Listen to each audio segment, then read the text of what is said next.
Hello and welcome to another podcast of Father and Joe. I am Joe Rocky here with Father Boniface Hicks. And Father, today I got a whole bunch of questions just ready to come at you, and we might go in a bunch of different directions with this. Um, but I wanted to start with kind of a more global picture, since obviously you're a priest and you've been formally trained in the faith. You're going to have a different perspective of the world than I do, coming from the more capitalism business side of my day to day to just get the houses running, keep the crews paid, they can keep their families happy, so on and so forth. So in my world, I know what the biggest problems are to me, but I also have a little zoomed in on my business and my partner's type vision of it. And what I wanted to start with was you having a much different perspective. Kind of what do you see as the biggest problem that's out there that, I may or may not even know is a thing? Wow, what a beautiful question. Even for you to ask that question is a fruit of your not being too myopic in your focus on your business, and uh, so that's beautiful to reflect on. Um, and I have, I'm not the well. Let me say also, this is a question that was asked of John Paul II in and was answered in the book Crossing the Threshold of Hope. They said, what does the Pope pray for, right? Hmm. What are the world problems that you see, Holy Father? And he, of course, has the most global vision.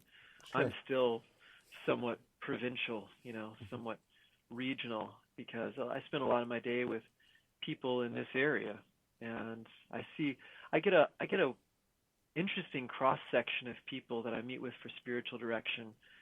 Uh, you know, families, uh, parents, um, college students, seminarians, priests, religious sisters, uh, single people, young, old, whatever. So I get a pretty interesting cross section of people. But um, I think one of the things that I see so often is the the impact that broken families have on people.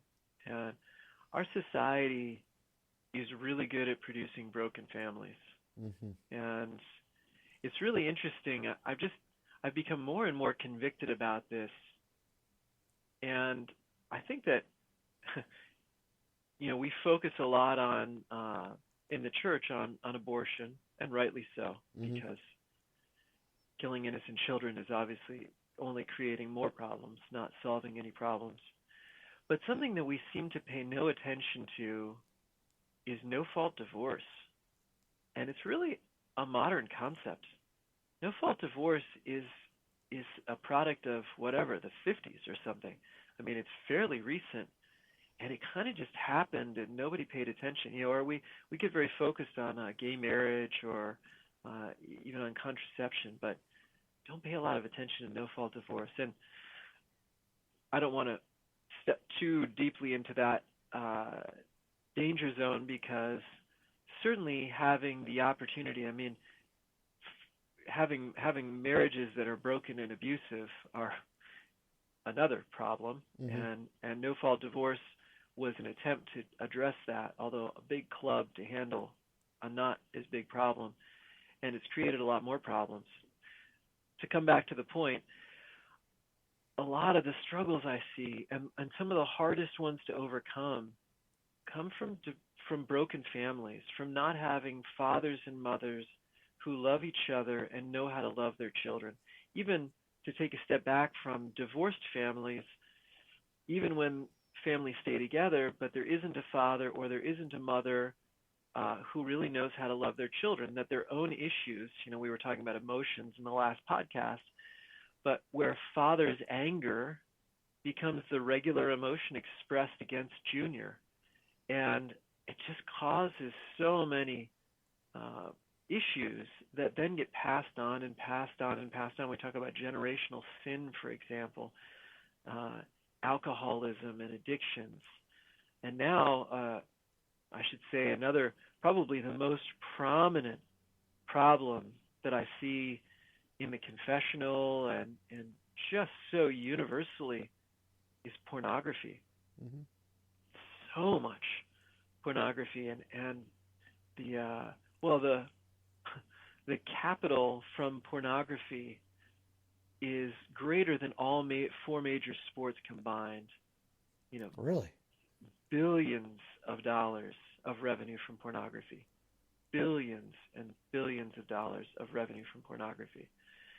I mean, it's just an incredible monster of a problem. And the number of men, first of all, but also women who have pornography addictions, regular struggles, are really weighed down by that. The impact of pornography on families and marriages, the objectification that's happening. You know, we're getting all this, you know, hashtag Me Too and the sexual abuse in the workplace and sexual abuse in Hollywood, and but so much of that is driven by pornography. If it didn't start there, it's certainly, you know, that's fuel for the fire. The more that we look at people as objects that we can use for our own pleasure, the more twisted our hearts become and unable to see the uniqueness and beauty of every human person. So those are some big ticket items that I see so broadly, and just huge issues. And again, that leads to a lot of complications when we don't have the family. The average age of exposure to pornography is age 9, and you know, when you start that young, and again, that's a consequence of families. There's a variety of things happening there, and it's so prevalent on the internet. People can stumble across it, but usually early on, if we just stumble across something, our hearts are pure enough to have some reaction to it. Oh, disgusting! You know, what's that? But if there's some positive connotations, like those are dad's websites or magazines, or that's in the context of some friendship and experimentation, or that's the big brother who exposed me to it, then it pushes us toward having a positive acceptance of it, because it gets tied up in those positive relationships, which are having a negative influence on us, you know. So anyway, all that stuff comes from families, family wounds, broken families. Now, we've always had broken families, but there's a certain acceptance of it and kind of magnification of it in the modern day that's facilitated by things like no-fault divorce and contraception and abortion and gay marriage and pornography. And, you know, we just see all of these. We've sort of legalized all of this stuff that gives us the sense that it's not that bad. And then that just makes it worse and worse and worse. It just keeps magnifying. And so kind of stepping into that juggernaut and trying to turn it around, I look at that and just get a little woozy sometimes, and then I just put my head down and I focus on the person in front of me who's wounded by a lot of that stuff. And the answer to all of it is love. You know, what can I do? Can I turn around a whole culture? Well, not single-handedly, but can I bring God's love to this person? Yeah, I can do that. And is that going to make a difference for them? Yeah, love is stronger than death. And so I just sort of persistently bring God's love to this person and bring my own love to them as well. But anyway, those are a few things off the top of my head that I see persistently and broadly having a huge impact on our whole society. And that makes sense. Yeah, I mean, you can see how they're correlated into each other for sure, if not causing, but definitely correlated. So on that note, just as a question, I don't know if this is something that is a church thing or society thing or what, but how do you make people get better at being married? I mean, I just went through this process and I obviously wasn't fully prepared for all of this, you know, and I don't know if there's any way you ever really could be. But the question is out there nonetheless. Well, I think part of the problem is the splintering that's happened in our society, that we don't have neighborhoods anymore. You know, we don't have extended families anymore. We don't have really vibrant families of families that we call parishes anymore. The family unit at best is a thing. Even that's quite splintered, and we talk more about individuals. We have a lot of individualism. And I think the more that we're able to foster communion and bonds of friendship and fellowship, I think it fills in a lot of holes because, you know, your parents, I'm sure, are great people, Hmm. and they taught you how to parent, and that gave you, an 80% in parenting Hmm. for a variety of reasons. One, because you can't be a duplicate image of them because you're made differently. Two, because you're not going to pick up everything they taught you. And three, because they're missing some things. So you start out parenting from a good family, from good parents at maybe 80%. Maybe that's high.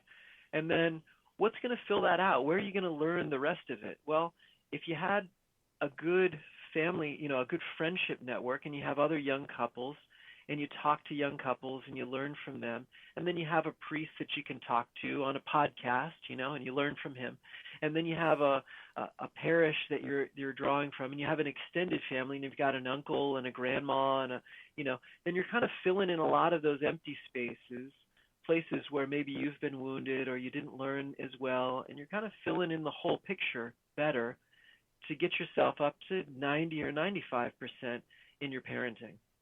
And that's what we had with stronger communities. That's what we can have with stronger communities of families, better support networks. So I think reaching out and fostering some of those bonds is really important.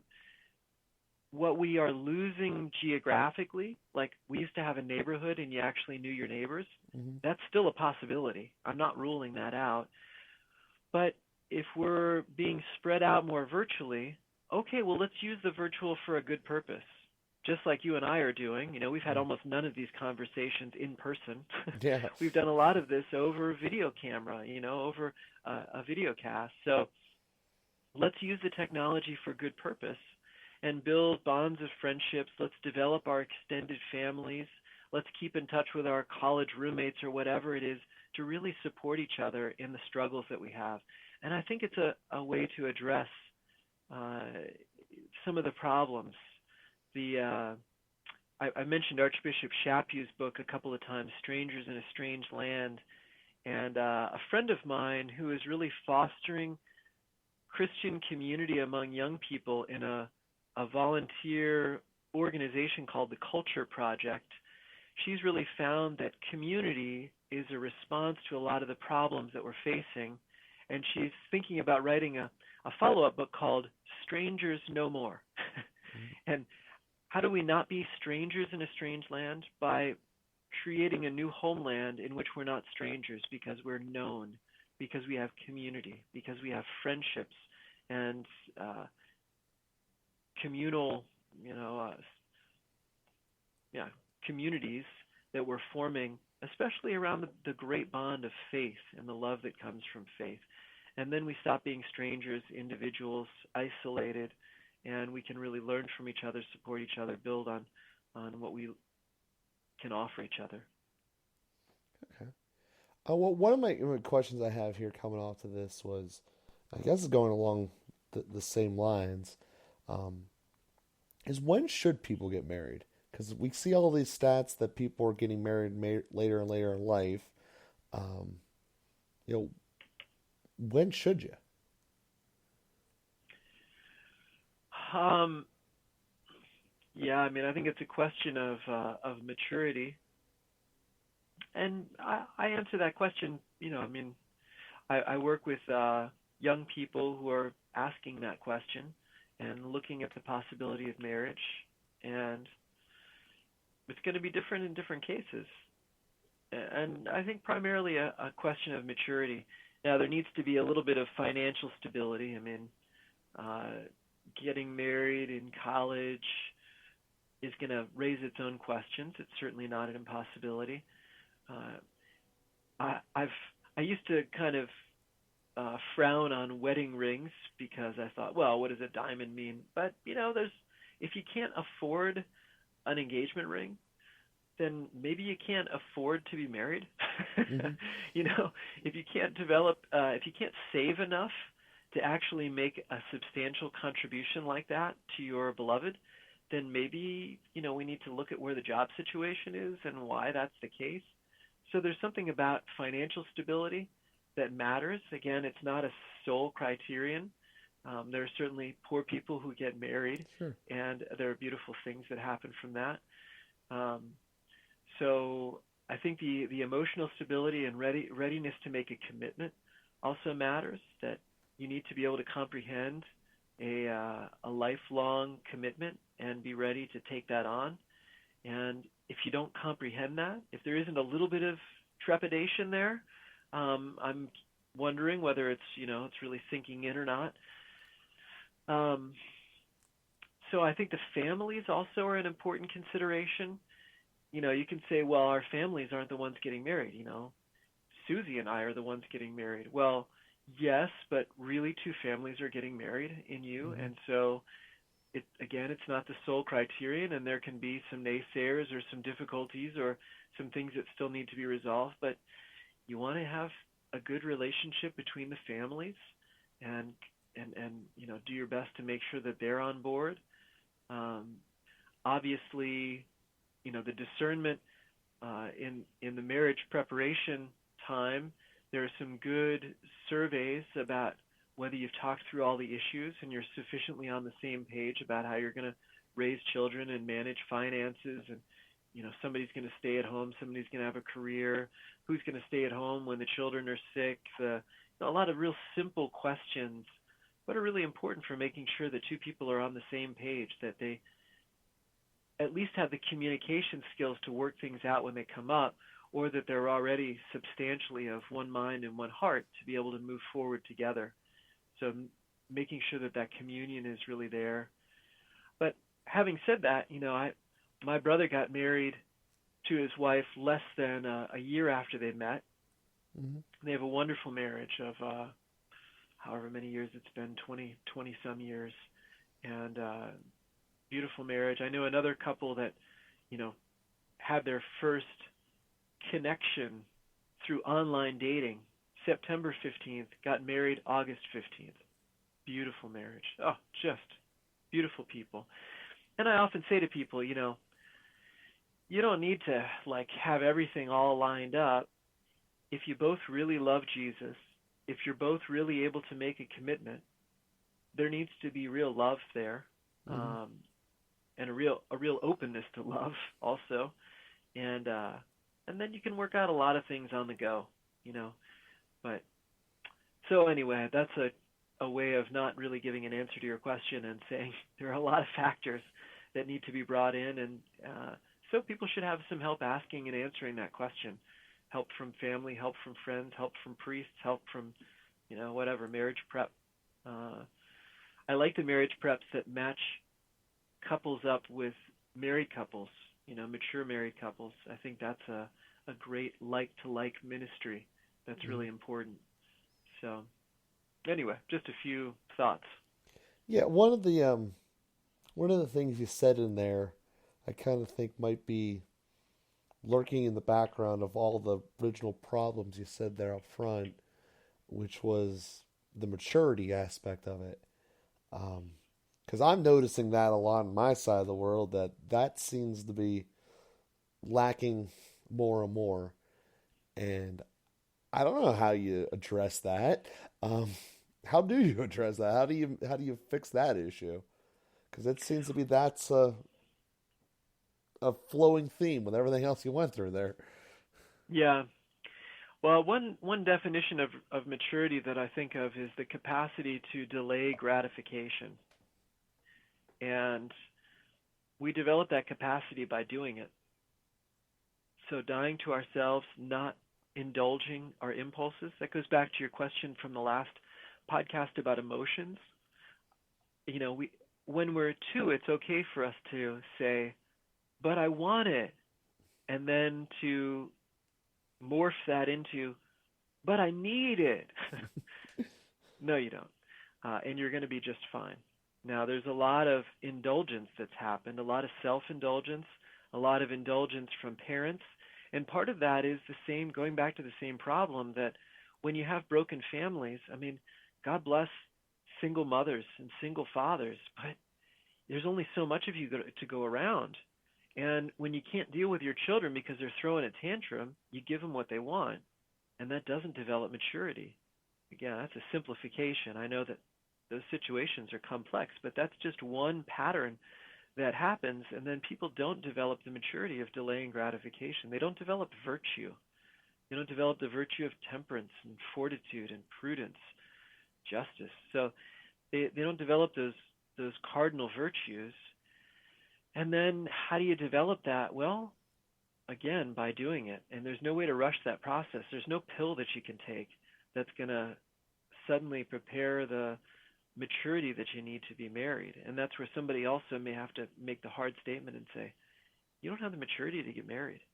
You need to take some more time, be engaged for a couple of years, or just break off the engagement and date, or whatever it is. But the best answer is for us to work on it now, not wait until we're in a situation that we've got to delay marriage. Work on maturity, delaying gratification, not just following every emotional impulse, but learning to discern. And there's this kind of intensive program that spread around. It started in Mount St. Mary's Seminary called Exodus 90. Somebody developed it, I think, last year for the anniversary of Fatima. And it's 90 days of, first of all, getting a group of men together or a group of women together. So you have the mutual support, you're doing it together, and you have that mutual accountability. And then it's things like, I don't remember all of it, but it's things like fasting on bread and water Wednesdays and Fridays, no television Monday through Saturday, no video games Monday through Saturday, no, and I think it's a rosary every day and like 15 minutes of mental prayer every day, and maybe no alcohol Monday through Saturday. Anyway, it's and then if you're going to make an exception because like, oh, I have this big banquet to go to and it'll be awkward if I'm not doing this thing, you got to ask permission from the group. So you're really holding each other accountable. It's building community. You're spurring each other on. You're learning to die to yourself. You're not indulging all of those impulsive things. There's some good temperance in that, good sacrifices, and it's an admirable program. I really appreciate the some of the virtue that can be formed by being faithful to that. So just an example of how we can spur each other on now. Our spiritual lives can become a great source of development in virtue if we take it seriously and challenge ourselves. Oh yeah, there's definitely something to a disciplined structure. I think anyone who's been on a team that's gone through that, you can see that even if it's been a long time ago, there's definitely something to that. Okay, so Father, we've obviously hit upon a bunch of things here. Is there anything else that you want to make sure that we discuss here today before we conclude this cast? I do want to mention just real quickly, Pope Francis has a new apostolic exhortation out. It came out a couple weeks ago. I can't remember. I think we might have mentioned it in a couple podcasts ago. But I just want to mention it again and really encourage our listeners to download it from the Vatican website. It's called, in English, Rejoice and Be Glad. In the Latin title, which is usually used for these things, is Gaudete et Exultate, which means rejoice and be glad. Mm-hmm. And you can find it on the Vatican website, just the main page. It says Gaudete et Exultate, or you can look under Apostolic Exhortations. It'll be the top of the list. And it's about holiness. And Pope Francis just gives us that daily path to holiness. Now, maturity is a psychological word. Ultimately, what we're talking about is holiness. Maturity is one of the consequences of holiness. Maturity is what comes through virtue, and developing heroic virtue is the path of holiness, which, as Pope Francis is reminding us, is for everyone. Everyone is called to holiness, and God wants to help all of us to grow in holiness. It's not just something for the great saints, and it's not just great moments, but it's day by day, and every one of us is included. So Pope Francis wanted to write this apostolic exhortation, and he says basically, there are great saints. We canonize them. We look to their examples. We admire them. There's the Saint Francis and the Saint Dominic and the Saint Benedict and the Saint John Paul and the Saint Teresa of Calcutta. And there are those great saints. We look to them. They're wonderful. And he says, I'm going to set all of those aside right now, and I'm going to talk about the holiness that God is calling all of us to. Mm-hmm. And he says, this is an exhortation for the middle class of holiness. I love that, you know. So he really talks about the kinds of daily decisions and the daily temptations and the way that God is calling each of us uniquely to live that out. He's not calling me or you to be Pope John Paul or Mother Teresa or St. Francis. Not that we can't be inspired by them, but he's calling you to be St. Joe Rocky and me to be St. Boniface Hicks and our listeners to be Saint whoever they are. Mm-hmm. And that's going to be unique. Each person has their own mission to live, has their own message to proclaim, an aspect of the life of Christ, an aspect of the gospel that's been entrusted to us personally to live out and to proclaim by our lives. And so it's a wonderful exhortation. That's what I'm really trying to do, is sell it. It goes along with really everything we've been talking about. But looking at that personal call to holiness, you want to turn around a society, you want to address all the problems, become a saint. That's what God is providing for us. And then we'll address the problems that are ours to address. And we'll start to be a leaven in the world by our own holiness. Perfect. Well, that sounds like a plan there. And then we will definitely be around next week for everyone. And then all the weeks thereafter, we do hope that you continue to tell friends about us, to follow us on Twitter, to give us the reviews you have been. It really does make a difference, even if it seems so small. So we thank you so much, and we'll see you guys next week.